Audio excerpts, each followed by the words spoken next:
Olá, galera. Sou o professor Silvio Freitas e hoje a gente vai continuar com a solução da aula passada, da questão da aula passada, que eu pedi para você calcular a tangente de 240 graus.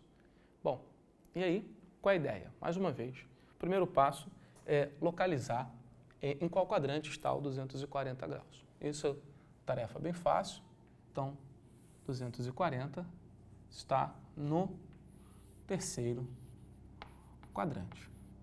Aqui é o ponto P, mais uma vez, ele tem associado a ele uma abscissa e uma ordenada, que vão me dizer, respectivamente, a abscissa quem é o cosseno e a ordenada quem é o seno. E aí, como eu disse para vocês, uma vez que você sabe quanto vale o seno e o cosseno, a tangente você só fazer a razão que você vai conseguir encontrar o seu resultado. Então, não tem maiores preocupações. Mas a gente faz o seno e o cosseno usando uma relação com um determinado arco no primeiro quadrante. E aí, como é que a gente fez aquele do 210? Lembra? Nós inicialmente vimos essa diferença do 180 para o 240. Mas por que, Silvio, a gente viu essa diferença aqui do 180 para o 240? Né? Porque a ideia é você construir um triângulo congruente a esse lá no primeiro quadrante. E aí, para você fazer essa construção, para preservar, né, as suas medidas, a ideia é que você faça o prolongamento desse segmento de reta que passa que tem como extremidades P e o centro do nosso círculo trigonométrico. Então, você faz o prolongamento desse segmento de reta, encontrando aqui um ponto P', e aí a gente sabe que esses dois ângulos são congruentes, porque eles são opostos pelo vértice. Então, aqui é 60 graus, então aqui também mede 60 graus, tá?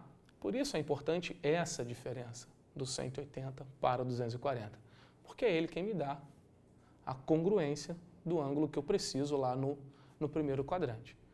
Então, para eu responder os valores de seno e cosseno do ponto P, eu olho para o ponto P', que está associado ao arco de 60 graus. É claro que o que você vai manter inalterável é o sinal.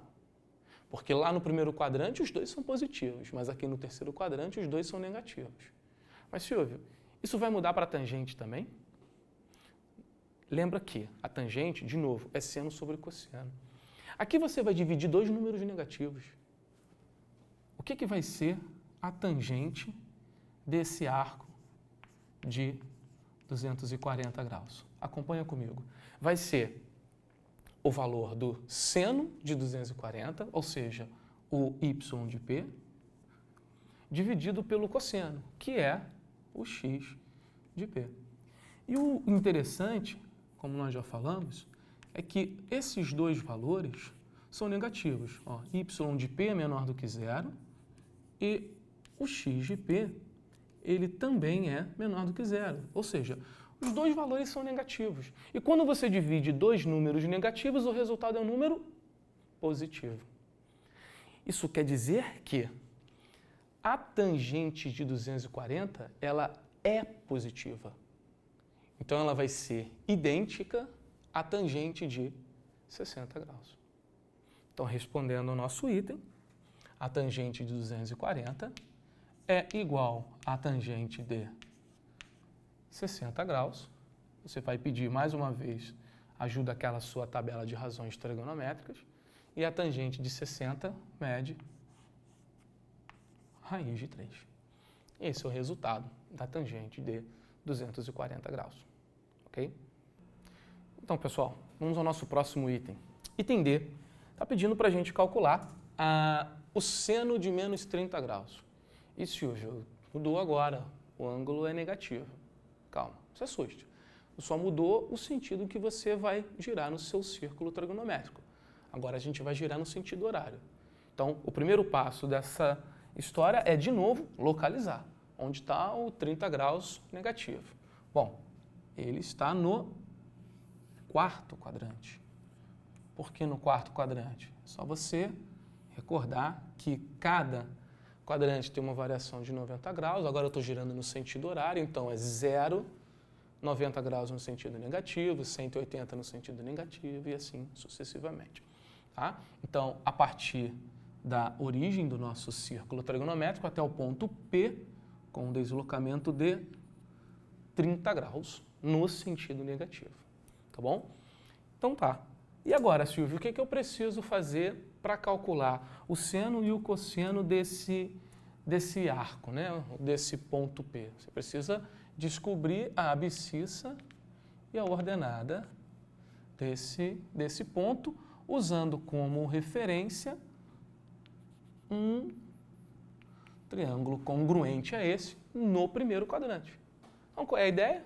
É só pegar esse triângulo e fazer uma reflexão dele em relação ao eixo X, e encontrar a correspondência com um arco no primeiro quadrante. E aí fica fácil, né? Como se você pegasse, veja, esse ponto P e pudesse girar esse triângulo até lá em cima, preservando todas as suas medidas. Então, o que você vai encontrar é um ponto P', tá? De tal forma que esse ângulo destacado em roxo é o mesmo ângulo de baixo, de 30 graus, e a abscissa é a mesma, a ordenada ela tem a mesma medida, claro, diferente apenas o seu sinal, porque aqui a ordenada é negativa e aqui a ordenada é positiva. Então, você chega à conclusão de que o seno de 30 graus no sentido negativo tem o oposto, tem o mesmo valor que menos o seno de 30 graus no sentido positivo. Seno negativo e seno positivo. E o cosseno deles tem a mesma medida, porque trata-se da mesma abscissa. Então, cosseno de menos 30 é igual ao cosseno de 30 graus. E aí, respondendo ao nosso item, seno de menos 30 é igual a menos o seno de 30 graus, que é igual a menos 1/2. E aí fica resolvido o nosso item.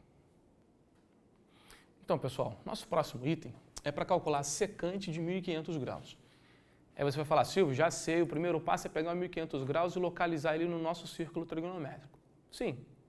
Poxa, mas 1.500, Silvio, é mais do que 360. É mais do que uma volta. E aí, como é que eu vou fazer? Vou ficar dando volta? Não, né? Você já sabe encontrar o ângulo, o arco, congruente a ele na primeira volta. É só pegar o 1.500, dividir por 360 para ver quantas voltas completas nós temos ali e olhar para o resto da divisão. Então, 1.500 dividido por 360 vai dar 4 voltas completas. 4 vezes 360 é 1.440. E aí você olha para o resto da divisão.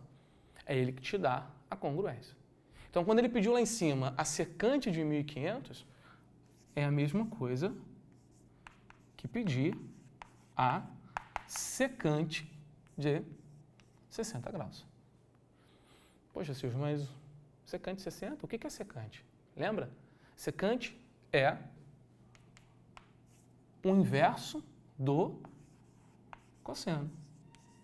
Então, o que você tem aqui é calcular o inverso do cosseno de 60 graus. E você sabe quanto é o cosseno de 60. Tá? O cosseno de 60 é meio. Então, isso aqui é o inverso de meio. Divisão de frações, conserva-se a primeira, multiplica pelo inverso da segunda, resultado 2. E está finalizado. Então é isso aí, pessoal. Um forte abraço e até a nossa próxima aula.